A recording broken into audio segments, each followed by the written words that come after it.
Gawa pa na mabanlas na mga balaya nila dito. Gawa na na. Away, lisod na kayo ng ingunanang agian sa imong balay, Brigada Cap, no? Sa tuwang talisay, banlas yun. Luluan. Grabe yun ang kabalayan. Gibanlas, umayo niya matay. Di na mabasta-basta ni nga tubiga, magahigala kung sa pagkititaw ni Bayin. O, nag-iingo na to kung siya man nga rason, ani. No? Ipahigmata, pagkitag maayo. Nga di na to na diya lagi taon na yamaan ng atong mga proyekto, Brigada Cap, no? Atong kalikupan, di na to na. Oh, niya kanibang di sa ginato na diya yama-yamaan ang ato ang kalikupan kay maunay makatabang protektar na to. No? Mao siguro gyud ni Brigada Cap nganong ngayon ani naman ni grabe naman gining baha ron di naman lang kay tagatuhod tagaliog. No? Lapaw bay naman ning mga baha. Kanina, kauwaw.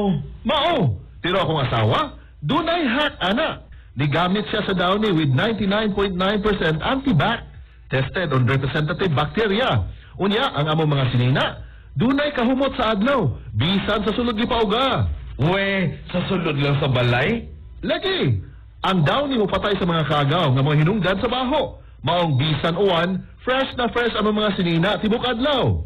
Okay, so karon magdawnin ako. Di nako anang manimaho og ilok ang akong mga sinina. Tuo lang jud nako. Kung magdawni ka, dili na jud ka mo balik sa uban. Pilia ang downy para sa up to 24-hour perfume humot.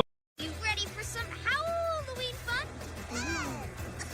Spooky season is here at last. So get dressed up and have a blast. Neat trick. Disney Junior is hosting a week Welcome to Halloweenville. of fun and frights and treats. A hug is a treat. I would like some hugs too. Trick or treats every day until Halloween on Disney Junior.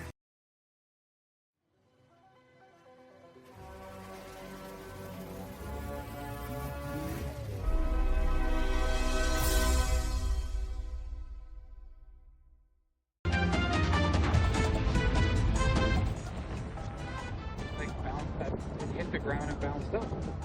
Tanaw ang may team na usok at malakas na apoy sa tarmac ng isang airport sa Montana sa Amerika dahil sa banggaan ng dalawang eroplano. Dalawa na iulat na sugatan. Ayon sa local media, naglanding ang isang eroplano ng tamaan. Ang isa pa na nasa runway. Sa Pennsylvania, sumabog ang pagawaan ng bakal. Dalawa ang nasawi habang 10 ang sugatan. Nagtulong-tulong ang mga bumbero sa pag-apula ng apoy. Nakikipag-ugnayan na raw ang pamunuan ng planta sa mga otoridad para matukoy ang sanhi ng pagsabog. Sa South Carolina, nakuna ng dashcam ang pagtama ng kidlat sa isang highway.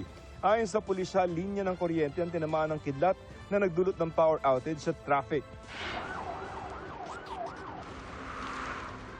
Ilang sasakyan at bahay naman sa Turkey ang nasunog bunsod ng wildfire.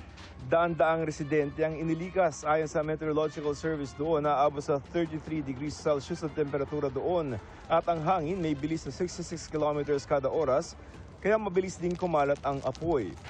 May wildfire rin sa ilan pang lugar sa Spain. 10 oras ng gabi pero maliwanag ang paligid dahil sa apoy. Ayon sa mga otoridad, ang wildfire sa ilang lugar sa Europa ay bunsod ng heatwave. Lumalagaslas ang tubig mula sa kisame sa loob ng isang airport sa Mexico. Nagdulot ito ng pagbaha bunsod ng malakas na ulan. Ayon sa pamunuan ng paliparan, naantala ng 4 na oras ang kanilang operasyon para ayusin ang drainage ng airport. Mahigit 100 flights ang nakansela at 14,000 pasahero ang naapektuhan. Para sa GMA Integrated News, ako si Joseph Morong, ang inyong saksi.